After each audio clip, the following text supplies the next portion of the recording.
We begin the current Daf Masechta Shabbos Daf Yud. We begin 4 lines down at the top of the Yamid, where our shiur is co-sponsored by Kalzrich and Yecheskel, Torah Anytime, Daf Chaim, and the bris of their Naya Yingel should be beat to Bismanli, so Amit Hashem will be able to finish the Daf on time.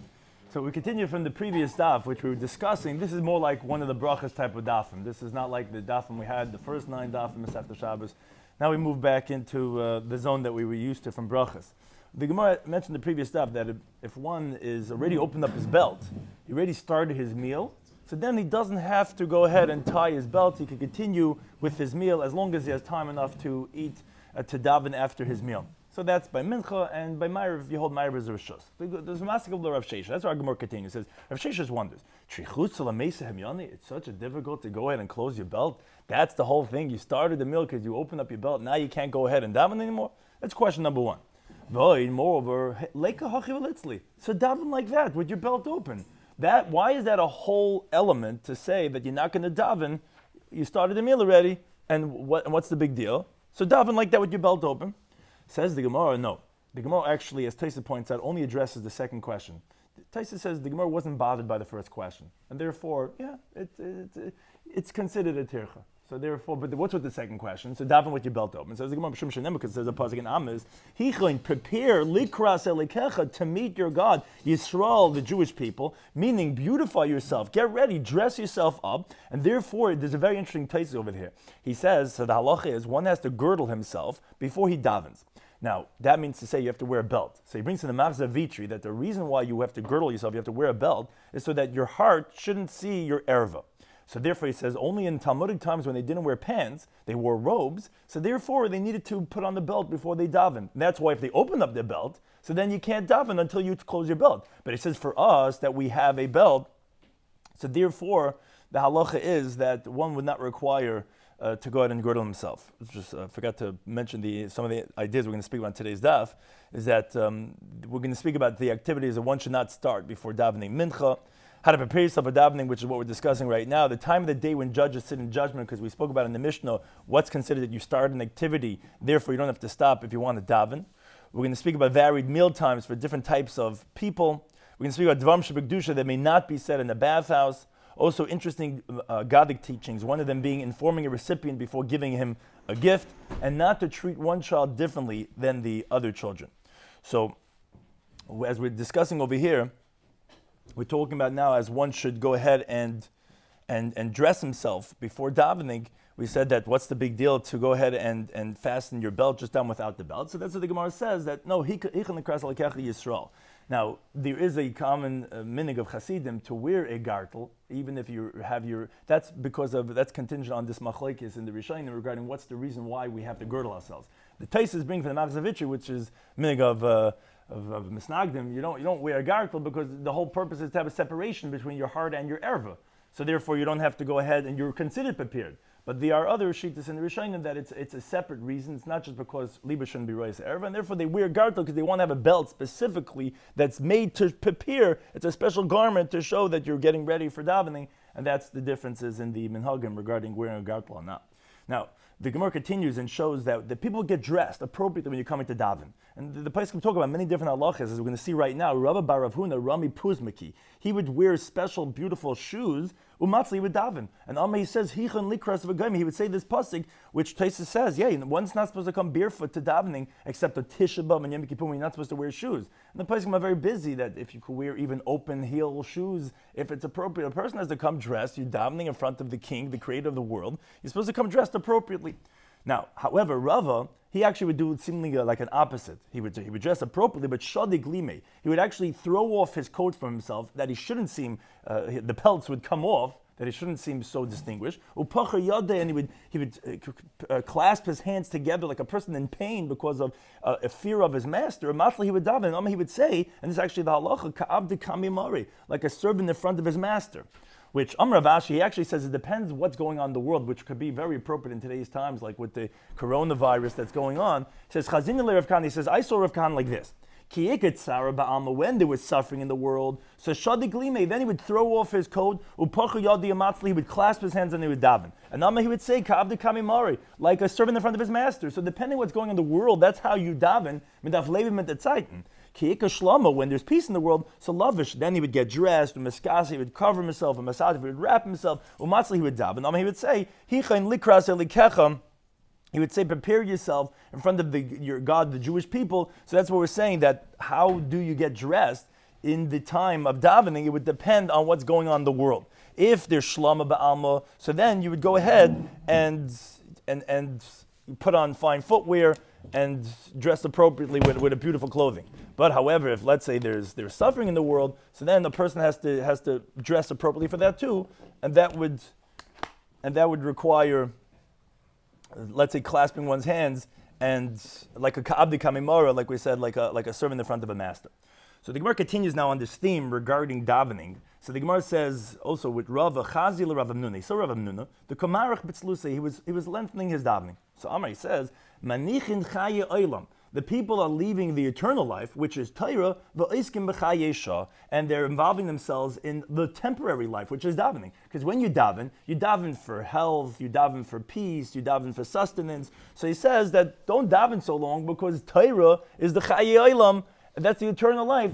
Davening gets you for this world, and Torah gets you for the next world. So therefore, don't daven so long and learn the rest of the time.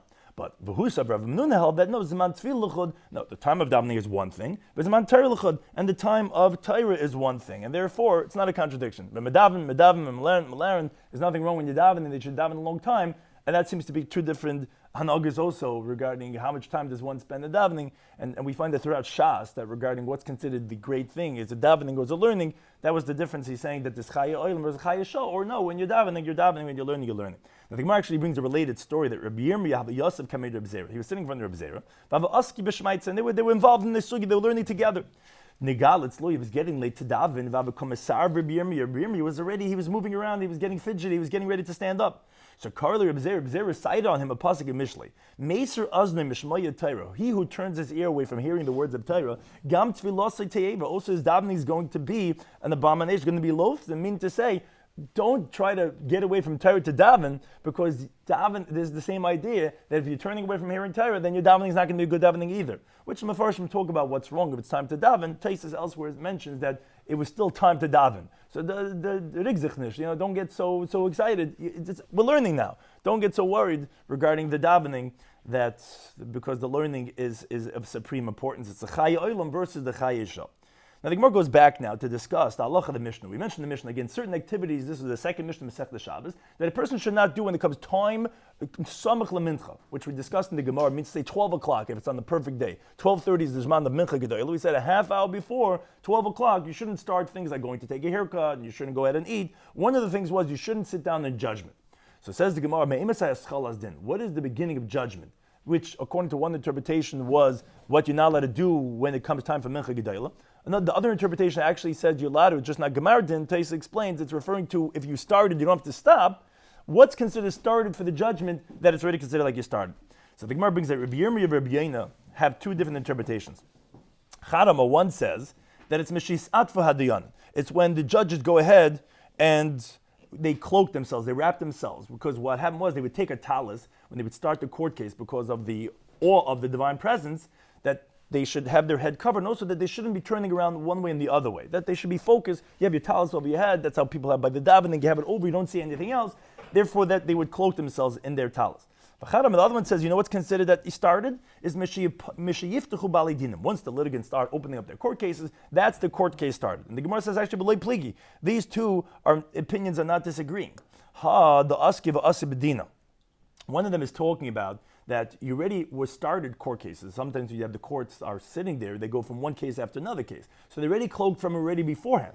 When they finished one and the next court comes, the next case comes, samach lemincha, what's considered started? It's when the litigants open up their court case, because here you cannot say it's when they cloaked themselves, already cloaked from the previous case. What's considered that they started this one is when the litigants open up their court case.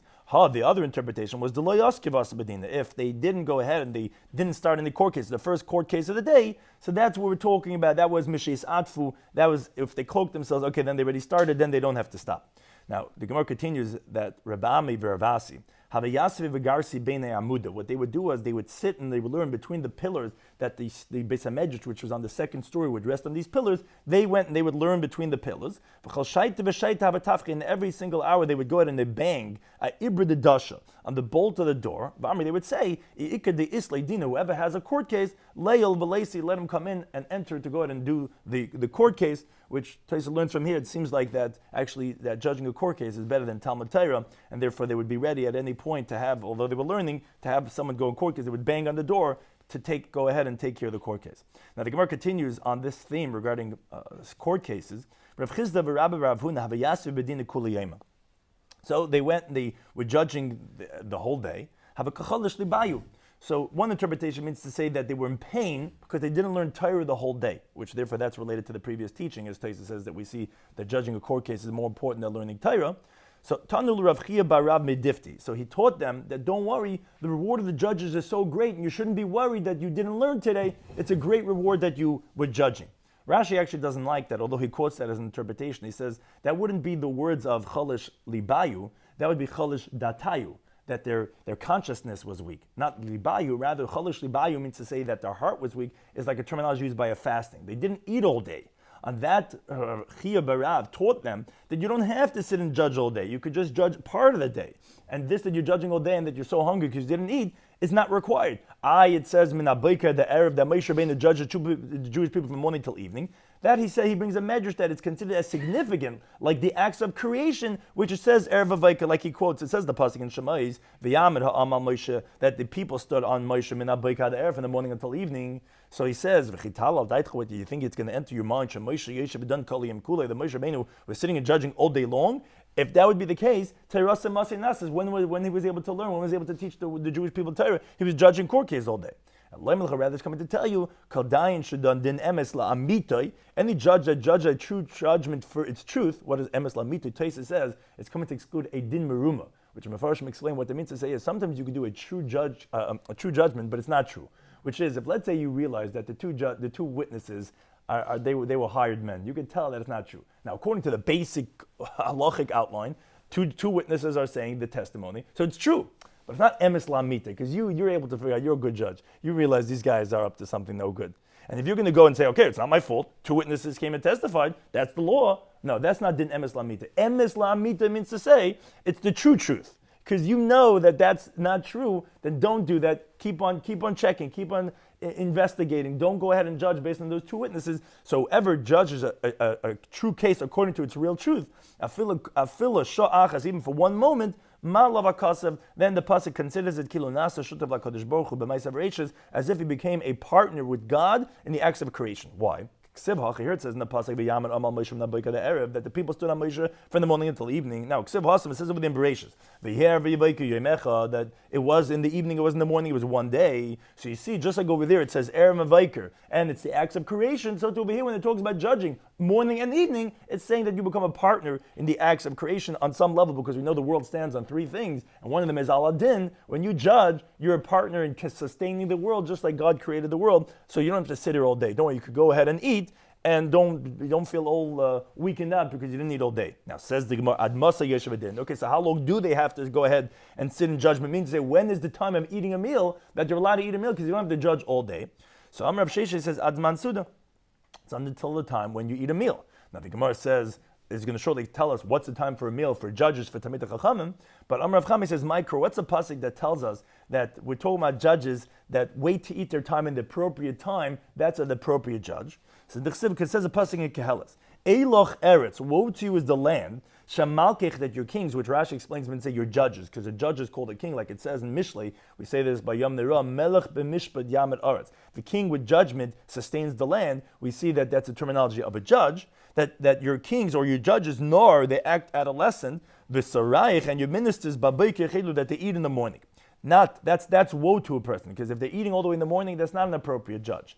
Ashrich Eretz, happy is the land, Shamalkich ben Chayrim, that your kings or your judges are men with dignity, free men, v'sarayich, and their ministers, ba'eish yechelu, they eat in the appropriate time, which that's what we're going to say, that's when the judges finally eat, in the appropriate time, bigvur, with might, v'lei b'shasi, and not with drinking. What does that mean? With the might of Torah, not with drinking of the wine. Which the Gemara explains what is the time of eating of a meal that a judge is supposed to judge until, because we said he doesn't have to judge all day. So turn about in the brisa. Shari the first hour of the day in the morning, let's say when on the perfect day of 6 to 6, is Michael Ludim.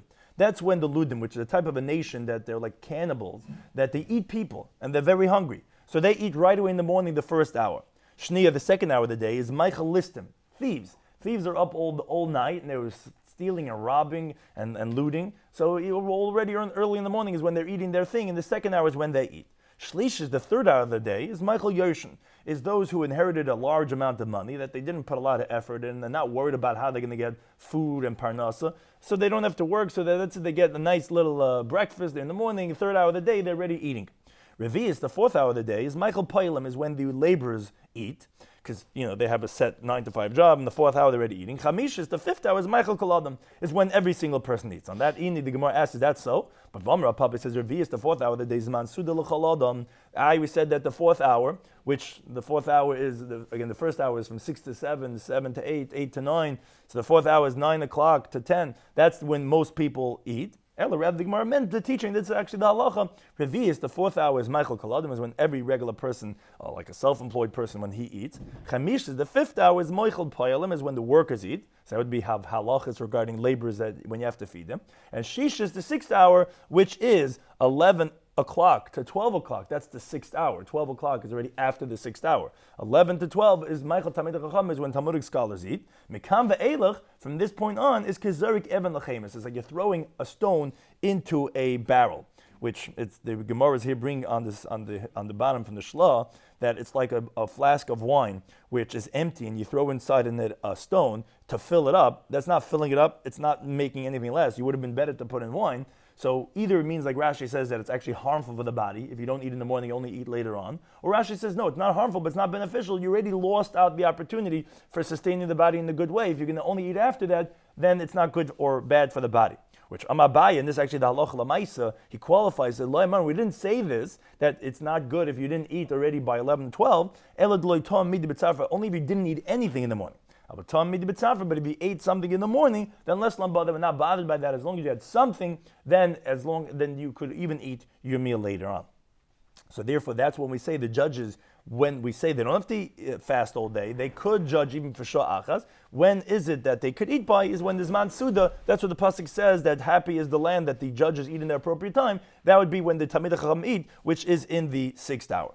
Now the Gemara continues in a related halacha, which we spoke about in the Mishnah. One of the things we said that one shouldn't do samach lemincha is going to the merchatz, into a bathhouse. Again, either means a certain spa treatment, which even by mincha gedayla, even by midday, we're concerned you might miss mincha all the way till the evening, or it's even a regular bath, but you might go ahead and you might faint. So therefore, we said that one should not go ahead and do that samach lemincha. So related to that, the Gemara introduces a unrelated halacha regarding a merchatz. Amar Rav Adabar Ava, which is related to tefillah, but mispal adam tefillah bebeis hamerchatz. He says a person could daven in a bathhouse. Now that says the Gemara Meisvei. We learned in the Brisa that says hanichnas lebeis hamerchatz. If someone goes into a bathhouse, and the halacha lemaisa is actually like all these halachas of this Brisa. But it's important to know in Talmudic times the bathhouse had 3 different rooms. The inner room was where they would go out and they would schwitz, they would sweat away, and they would go cool themselves off in the cool water. That was the inner room. Then the middle room was where they would go into when they would leave the bath. That's where they would get dressed. So some people are dressed, some people then stayed in undressed over there. And then you have the outermost room, which that's where people finish getting dressed, where they're already basically dressed. They're putting on their shoes and they're just relaxing a little bit from the heat of the bathhouse. That's the outer room. So it says the Brisa as follows. So if someone goes into the bathhouse, so it depends which one of the 3 rooms you're in, what the halacha is going to be. Makom shebnei oimdim levushin, in the place where people are clothed, which is the outermost room. So yesha mikra, there you could say kriya shema, v'tefillah, you could daven over there, vein tzarach lemeshel l'shama, and for sure I don't have to tell you that you go and greet people. Umanech tefillin, you could put on your tefillin over there, vein tzarach lemeshel nechetz, and for sure I don't have to tell you that you don't have to take it off. That's the outermost room. Now, makom shemnei oimdim arumim levushim. Now, what's with the middle room? Where some people are dressed, some people are undressed, which the people come out undressed from the inner bath part, and they're quick to cover themselves, and then they go into the outer room. But what's in that middle room? So on that says the Brisa, Yesham She'ilas Shalom. There you could greet someone with Shalom. You could greet him and say with the word Shalom. Ve'ein Sham Mikra V'Tefillah. But there you cannot say Shema. You cannot daven over there. Ve'ein Necheletz Tefillin. Now you don't have to take off the Tefillin. But ve'ein Manech Leketchila. But neither could you go ahead and initially put it on. It's like some type of middle state. Now, now with the middle room where everyone is undressed over there, ain't sham shila shalom. So there you're not allowed to go ahead and greet people. Vein tzarich leim mikra tefillah. I don't have to say you're not allowed to say Shema, that you're not allowed to daven. There's actually a big discussion regarding actually what's the halacha of a mikvah. A mikvah actually might not be as bad as the Talmudic bathhouse, but a bathhouse was really, really hot and filthy in that way, and therefore you're not allowed to do any of these things. And b'chayil it's tefillin, and if you go in there, you have to take your tefillin from your head. Vein tzarich leim. You don't have to say that if you're holding it in your hand, in the case, she'ein manichan, that you're not going to put it on. Which Rashi is bothered. Why do you have to tell me that? You don't have to tell me that. It's only because of the middle room, which we said that you're not allowed to put it on, but you don't have to take it off, because the middle room we said is not like a bona fide bathhouse. It has like some type of a middle stage. So therefore, we said over there that if it's on your head, you don't have to take it off. But if you're holding it, you're not put it on. So therefore, we're saying here in the middle room that you're not allowed to put it. That you're not allowed to put it on. You have to take it off. And B'shai don't have to tell you that you're not allowed to put it on. But one thing is that we see from this brisa that in the bathhouse itself, which Mepharshim explained that we know we're talking about the middle case, in the middle room, in the inner room. In the inner room, we said you're not allowed to daven. So how can you say that you're allowed to daven in the bathhouse when the brisa says clearly that you're not allowed to? Says the Gemara, Kikama Ravada Barava is b'merchad she'im bayad. We're talking about a bathhouse that there's nobody in there. Nobody's in there. The reason is because people are in states of undress, so therefore you're not allowed to go ahead and say these dvarim shebekdusha. No one's there. That's why we said you're allowed to daven. On that, the Gemara refutes that interpretation too. Rabbi Yisi Bar Chanina says, Merchat Sha'amr, this that we said a bathhouse is Afa Pishaim B'Yadam. You're not allowed to say it's already the mukim, the place is already considered an inappropriate place to daven, even if there's no one there. And based on Kisei Sha'amr, this that we say you're not daven in the bathroom is Afa Pishaim B'Tzai, even if there's no excrement. Let's say you cleared out the bathroom. There's nothing there. It doesn't make a difference. It's a bathroom. It's a lavatory. You're not allowed to daven over there. So how are you going to say that you're allowed to daven in the bathhouse? And rather says the Gemara, Kikam Ravada B'Chatzti. When Ravada says halacha was talking about in a new bathhouse that was never used at all. It was just prepared to be a bathhouse, so that doesn't have this filthy state. It was never utilized. So therefore, if someone happens to be in that room, he's allowed to daven in the bathhouse. On that is the Gemara. How could you say that? Ravina asked this as a question. He says, "His mina lebeisakise mahu." What's the halacha if you prepared a room to be a bathroom, but you never used it yet? So it's just like a regular room. Imagine someone's building a house, constructing a house, and the huge bathroom, and he just happened to be in that room and say, "Oh, it's time to daven." Could he daven in the room or not? What's the question? Do you say yes, Zimun, that there is a halachic significance to preparation? Or ain't Zimun, or there's no halachic significance to preparation? Now, he actually did not resolve the question, and the halacha might be that you're not allowed to. So lav huadin lamerchatz isn't the same thing to a bathhouse. Aren't they both the same thing about filthy areas? How are you saying you're allowed to daven in the bathhouse? Don't you see that's a question? Says Gemara, no, it's not necessarily the case. Dilma, maybe as we continue in Talmud Beis, shani beis akise demos. A bathroom is different because it's really repulsive, where that's a place where there's excrement and filth, and therefore, yes, that's why he was in doubt regarding its preparation, and that might still be usher, even though it was never utilized. But a bathhouse is not as disgusting, there's not excrement over there. Therefore, since it was never used, therefore it was obvious to him that the halakha is going to be that you're allowed to go ahead and daven in such a room. That's what he meant to say when you can daven in the merchatz, was only a new one that was never used, then you're allowed to go ahead and daven in the bathhouse. Now the Gemara goes back to what we mentioned. We said that we brought in the brayso, we said the cheder hapnimi, the most innermost room of a bathhouse, which people are undressed over there, ain't sham she'ela sham, not only undressed, it's also the fact that it's a room with a lot of heat and sweat. So we said you're not allowed to even greet someone by saying shalom.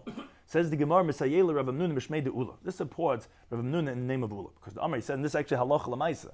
Asla adam sheetin shalom l'chaver beveis hamerchatz. You're not allowed to greet someone by saying shalom to your friend in the bathhouse. Why? The pasuk says in Shoftim, it says Vayikro Loi Gidoin, a biblical figure in Tanakh, says Takadish Baruch Hu, Hashem Shalom, Hashem Shalom. You see that God's name is considered Shalom, and therefore you're not allowed to say one of God's names in the bathhouse. Now says the Gemara, if that's the case, Heminusa, then to mention Emuna, faithfulness in the bathroom, Nami also Lamema Vesakisa should also be forbidden to say in the bathroom. Why? Because the pasuk says Nevarim Hakel HaNeman, the faithful God. So you see that Neman is also an appellation of God. You shouldn't be able to say that either. Now, if you're going to say, yes, you're right, that's the same thing as what we're saying, but he says, a lot of say that the Hashem is the Getraya, Hashem is the faithful, and you're allowed to say the Neman will help us. You're allowed to say that. Why are you allowed to say that? Why is it different than saying Shalom? Says the Gemara, no, Hasim over there, Shem Gufoy Lo Ikri Hachi. That of Nemanis, of God's being faithful, that's not a noun. God is not called Neman, because the Mitargaminan, what's the Aramaic translation of that pasuk?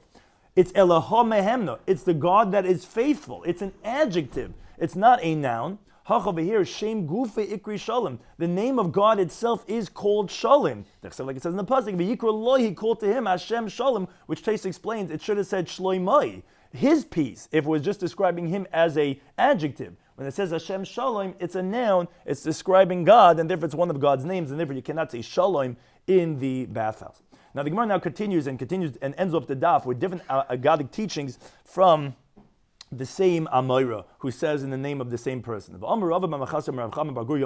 says, if someone gives a gift to his friend, you have to notify him, which there's Rashi's interpretation at Taisus. He says, I gave you this gift. And the Rashi says the reason is because it's a respectful thing, because a person might be embarrassed to receive the gift, but you talk it over with him and you appease him and you say, look, we're good friends. This means a lot to me, our friendship. So he's not going to be embarrassed. So therefore, if you're giving a gift, talk to him, tell him what it means to you. Don't just drop off the gift. And as Rashi says, if you're going to give the gift without telling him, you have to tell him, even if you're just dropping it off, say, look, we're friends. It means a lot to me, this friendship, and therefore I'm giving you this gift. If you're giving a gift, you have to notify him.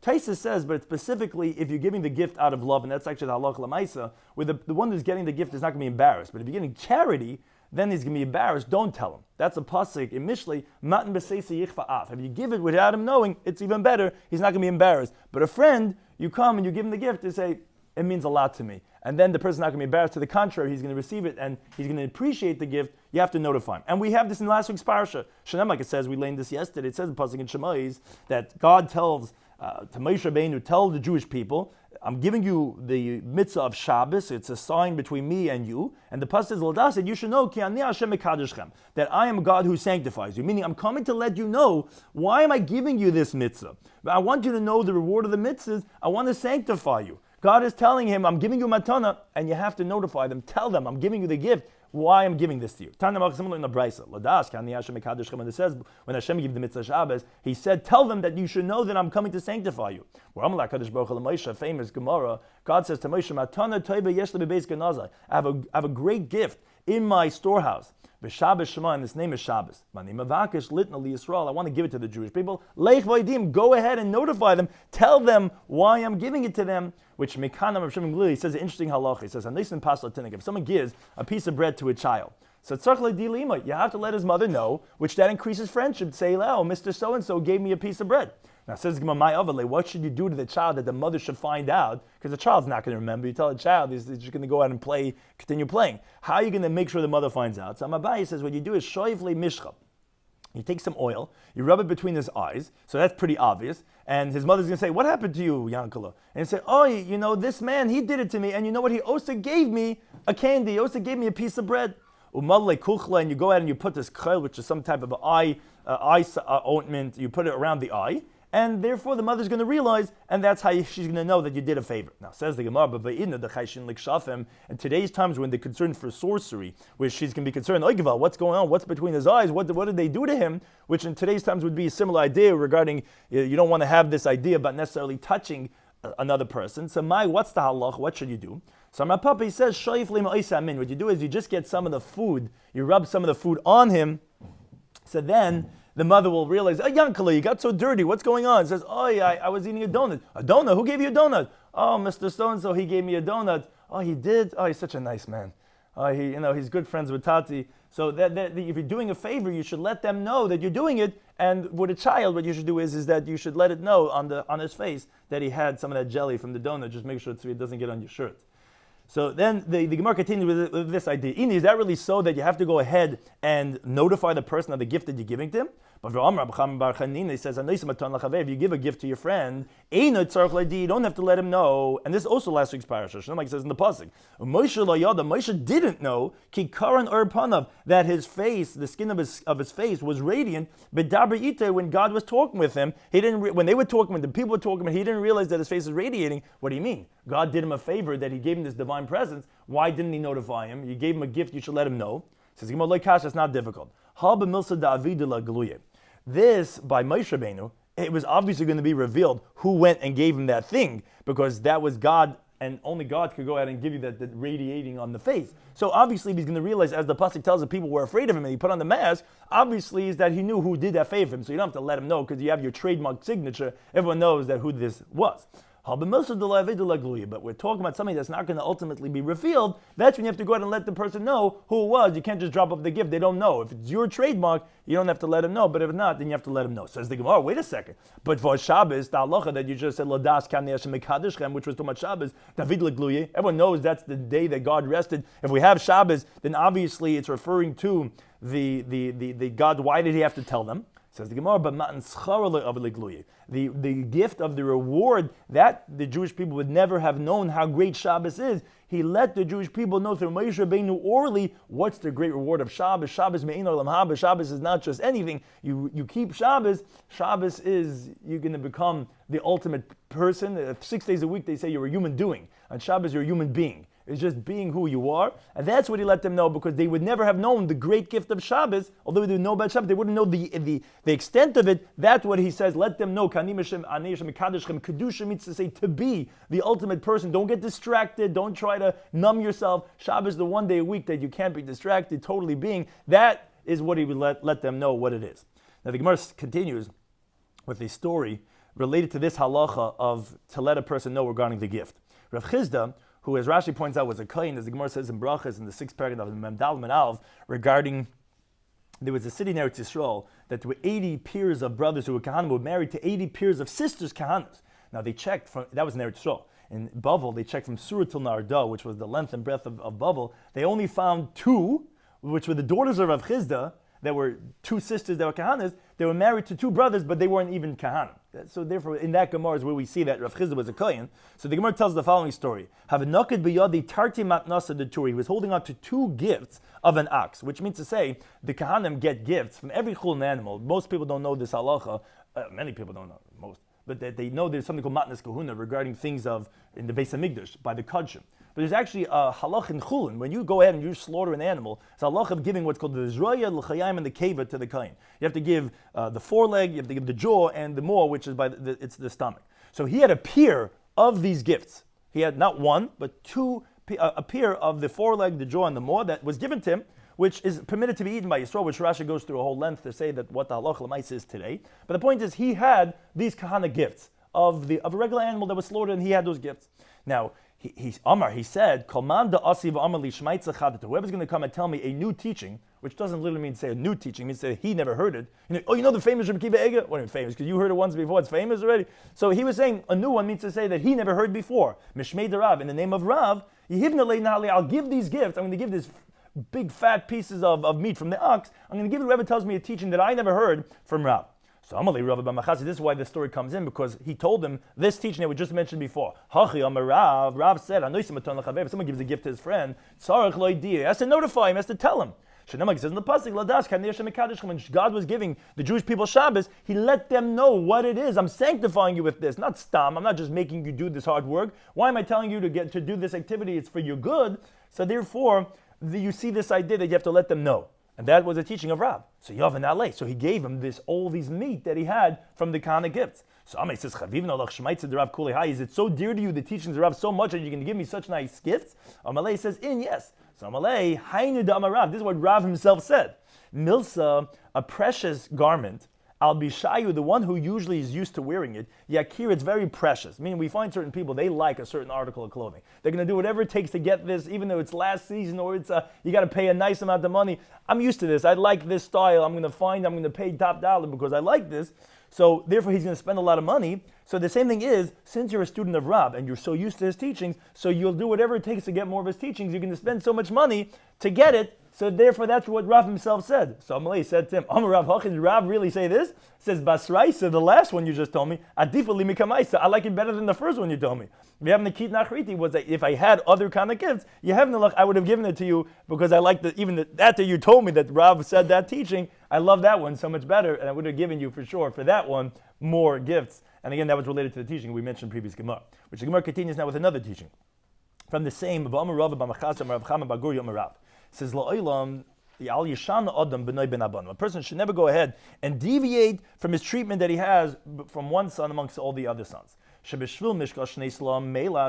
of the weight of 2 salam of fine wool, which either Rashi says was lav davka, because obviously the Kesainis Pasim didn't have just 2 salam of melas. It's just saying that even a very small thing, or he actually brings from Bini Yitzchak Halevi that no, the reason why Kesainis Pasim was called Kesainis Pasim is because pas could also mean by the palm of the hand. Actually, he had the Zad Nehemid was actually was by the ends of his by his sleeve. That's where it was linen, but not the whole tunic. The whole tunic was actually something else. So it actually was literally 2 slum of fine wool because only by the pas, by the palm of his hands, that's where it was linen. But you see from that small amount of deviation, Shanos and Yaakov, the Yaakov gave to Yosef Mishabana more than his other sons. What happened was his brothers were jealous, and the whole thing evolved. And then our fathers went on to Mitzrayim. So therefore, one should never deviate and go ahead and change that because you see where it ended up according to the Jewish people. Now, Taisa says, what do you mean? Doesn't the pasuk say in the Bris Bein Basar and Bris Vav ve'ivdum be'inu Aisam? What do you mean? You read this Mitzrayim was already decreed by Avram Avinu that they're going to have to go down to Mitzrayim. So says Taisa, yeah, but maybe it wouldn't have been such an affliction. The only reason why they had such a great shibud was for this reason, and actually because we find that actually the 430 years started 30 years before Yitzchak was even born. So you see that it wasn't such a great problem. The actual the bris bein basarim, it could have been just being in a land that's not yours. The actual inui, that was because of the jealousy that caused it to be done in such a way that the brothers were jealous and Yosef went down. They all came down. That was because of the jealousy. Just a small deviation. You showed favoritism, one child over another. You're not supposed to do that for one child over the other children. Now the last teaching from the same Amar, which ends the Daf, the Gemara brings of Amar Rav b'Machaseh Rav Chama b'Gur Yomarav. It says, a person should always go ahead and try to find a city that was recently settled. In other words, a new city. Why should you try to find a new city? Because since the settlement was very recent, it has a very small amount of sins. Shlomo says the pasuk in Bereshis. This was when he was being saved from the city of Sodom, him and his wife. He was saying, please, you see this city? This city is very close to flee over there. And it's small. Drop me off over there. Let me be saved by going over there. So it says the Gemara, my Karev, what does it mean that it's close? If you mean to say Dimekarva, it's physically close, that I could just run over there, so let's go there. And Vizuta, when he says that it was Mitzar, he means to say because it's small, and don't worry, you don't have to be bothered by saving it. It's not so many people, you don't have to overturn it. Says the Gemara, what do you mean? The angels, they're able to see. Why do you have to tell them what it is? They could see the dimensions and the proximity for themselves. What does he mean to say? Rather, says the Gemara, rather he was saying, Kreva doesn't mean that it was close, but it's that its settlement was close. It was only built a short time ago. And therefore when it says it's small, it means to say their sins are small. And that's why he said, let me be over there, because when you have a recent city, it has less sins, therefore I should go over there. And that's the idea of settling in such a place. Now, Amr Bavani says, micro, what's the pasuk that shows this idea? The Chsib, where it says over there in that same topic over there, he says, a molten no shama, he says, let me flee over there. The word na is begamatria nun v'chad. Nun is 50, Aleph is 1, that's 51, which is that this city was 51 years old. Vishal Sodom, that they overturned Sodom, that was Nun Ubeis. That was 52 years. So therefore, again, like we're saying, Shishabasa Kreva is that because 1 year before this city, Sodom was built. And Sodom was around for 52 years. And Rashi proves this point. He says that by the Dar HaFlaga, the ones who built the tower, was in the land of Shinar, which was Bavel. There was no other settlement at the world at that time. That's why it's Mesopotamia, the what's it called again? The crescent, the fertile crescent, whatever it's called over there. That was where the whole world population was. As the pasuk says in Bereshit Yud Aleph, that the whole land was one safa. Everyone was there in the same place over there. And then Nasim Kedem, God went and dispersed them, and that's when the world started being built up. Now that was by the Dar HaFlaga, and that's when they started building cities. That's when the city of Sodom was built. from the Dar HaFlaga until when Sodom was destroyed was only 52 years. How do we know this? Because at the end of the days of Peleg is when the reason why it was called Peleg is because by the end of his days, that's when the world was split up, was dispersed. As the Brisa teaches in Seder Ilm, that Rabbi Yossi says that Aver, we know from Shem and Aver, Shem and the son Aver was a great prophet. He called his son, as it's brought in the Chumash, Peleg, because in his days the world was dispersed. Now, Rashi goes through the Cheshbon, he says, and if you're going to say that it was dispersed when in the beginning of Peleg's days, you can't say, because his younger brother Yoktan, who was smaller than him, he had families that, as we see the names of the families of Yoktan, his families are also part of the dispersion. So it obviously cannot be in the beginning of Peleg's days because his younger brother, who was later than him, his children were dispersed. And if you're going to say it's in the middle of Peleg's days because they lived for many hundreds of years, Rashi says you can't say that because then the pasuk would be telling you something that's unspecific. If you're giving a sign by calling him Peleg to know that in his days was the Haflaga, it's giving you a distinct timing. Obviously, it was the end of the days of Peleg. Now, so it says Rashi, if you calculate the years of Peleg, when he died, it's the year that Avraham Avinu was 48 years old. When Sodom was destroyed, Avraham Avinu was 99. Because that same day, we know the three malachim came, and one of the malachim came to tell him the notification that Sarah was having a baby the next year when he was 100 years old, and therefore, that's the same time when Sodom was destroyed. So from 48 to 99, that's the 52 years that Sodom was around. Now, the Shalvasa and the tranquility, which Rashi brings two different psukim that we find that Sodom had a very tranquil life, that was at the continuing top of Yud Aleph and Aleph Chavav, that was for 26 years. There's still, like it says, the pasuk in Bereshit says, "Shtayim esrei shana abdus kedar la'imer." The pasuk says, 12 years they served kedar la'imer. So obviously, that was not considered as a time of peace. And the shleish esrei shana maradu. And for 13 years they went and they rebelled, which obviously that's not considered peace at all because they were fighting a war. So that's 25 years. It says in the 14th year, which in the sum total is 26 years, that's when kedar la'imer was killed. So therefore, the remaining years that they have after 26, what's 52 minus 26 is 26. So therefore, you see that was the 26 years that they went and they fought. There was 26 years they had of tranquility. And therefore, that's the teaching of the Gemara that says that there was 52 years that Sodom was around from the beginning to the end.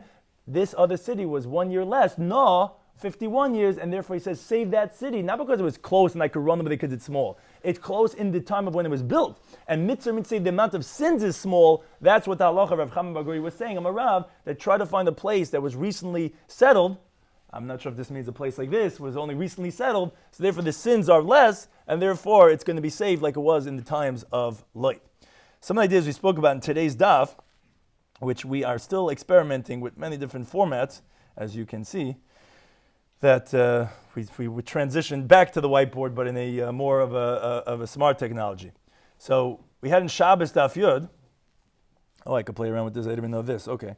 So in Shabbos Daf Yud, we continued on the theme of when you go ahead and you open up your belt. We said in the previous daf, so loy matrachin le. We don't make you go through the effort of closing it up, and you could go ahead and continue the meal, and then you'll daven afterwards. Now, what's the problem? Why can't you just daven like that? So it says the Gemara, no, you're not allowed to daven like that. And the reason is because it says in the pasuk, you have to get dressed up and daven like that, which the Gemara says we have fine footwear, we have jackets. You have to get dressed appropriately when you come into daven. We said different customs, either clasping the hands, or you actually, to the contrary, you go ahead and you get yourself beautifully dressed up, which, as the Gemara said, according to one interpretation, it might depend on the world events. So if we're discussing corona and that type of thing, because you can't have any discussion without discussing coronavirus, is that possibly one would not go ahead and dress himself in a beautiful way in the sense, but rather like Ka'abdi Kamimar, where there's a tsar in the world, so then you daven with your hands clasped in the type of a format that's showing how you're understanding the difficulty of the situation. So I'm trying to figure out how to get this out over here. Where's my tech support? So then the Gemara continued with the balance of Torah versus Tefillah. Should on the one hand, Torah is Chaya Olam, Tefillah is Chaya Shah, so therefore don't try to run away from learning to go ahead and daven. We're making good time today anyway. Then the Gemara continued. Dodi, how do I continue going over here without marking it up? I'm a note. You don't know. No, the finger is Ma'achanochet. Okay, maybe like this. Okay. So then the Gemara went back to the discussion. We said that when you're not supposed to start certain things, but if you started, then you don't have to stop. So we said, what's considered starting the judgment? So we said it's either Mishlei Satva Hadayanim, when the judges go ahead and they, I'm going to wonder, okay, it's working. So when they cloak themselves, or it's when they open up the court case. So he said, cloaking is if they weren't involved in the court case up until now. So therefore, it's when they start and they put in the cloak. But if they already were having court cases, so they start at 10 o'clock in the morning, 11 o'clock, another case. So when it's Samach L'Mincha, which is at 12 o'clock, what's considered, they should daven then. What's considered that they started is if they went or the litigants already opened up their court case. We already spoke about that any dayan that judges a true judgment is, and we said that means to say that you realize what's going on, even for one moment, is like, it doesn't mean you have to judge all day. When it says Baikar ad Erev, it doesn't mean to say literally Baikar ad Erev. It's just like in Ma'aser Bereishis, it says Baikar ad Erev, so too, you're as if you were Nasa Shutav HaKadosh Baruch Hu in Ma'aser Bereishis. Point. With the pencil, yeah. So he said that your Yeshiv Badin, how long should you judge? You don't have to judge all day. It's till the Zman of Suda, which we said many different hours. Every hour is a different time of eating, which by Talmid Chacham, it's B'Shosh Shishis, it's between 11 and 12 o'clock. If you're only eating after that, it's Kazark Eben Lachemis, it's like you're throwing like a stone into a flask, which is not going to do anything for you. But said the Gemara, that's only if he didn't eat anything. No, that doesn't work. If I do the pencil, it makes it, that's on notes. We could go out. So then it's like, that's only if you didn't eat anything. If you ate anything, you had your coffee already, so then it's not a problem, even if you eat your meal later. We spoke about the lot of daven in the Beis HaMerchatz, but we said that specifically either on the outer bathhouse, or even in the inner bathhouse, but if there was never a person that was there, and there's no person over there, and it's new, so then you're allowed to daven over there, which the Gemara says, but that was a question regarding the bathroom, because the bathroom is more moist, but by bathhouse we say if it's new, then you're allowed to daven over there.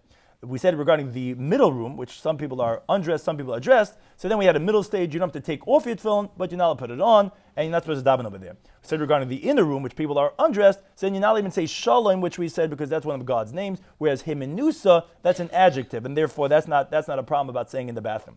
We had a teaching from that same Amoira that says if you give a gift to your friend, so then tzarich lahidiyah, that you have to let them know because that's going to create a closer relationship from one person to another person. That's what Shabbos is a famous Gemara. Although we know that Shabbos is from Hashem, but Matan Schara, the amount of the reward that we didn't know, that God had to let us know. And again, that's specifically something that's not going to ultimately reveal. But Karan or Panav, they're going to know it's from HaKadosh Baruch Hu, that Hashem didn't have to tell Moshe Rabbeinu because obviously you know it's from Hashem. And then we ended off two Amoric teachings from that same Amoira. One is that a person should not change how he treats his children. That little Kasayin is passed, and that made the whole Ino of Shiba Mitzrayim, and also that we said that a person tried to find a place that was recently settled, and that was the proof from Sedaim, where we find that a city that was with 51 years versus 52 years helped Lot be saved from that city versus Sedaim, which was destroyed. Thank you to her anytime for hosting us.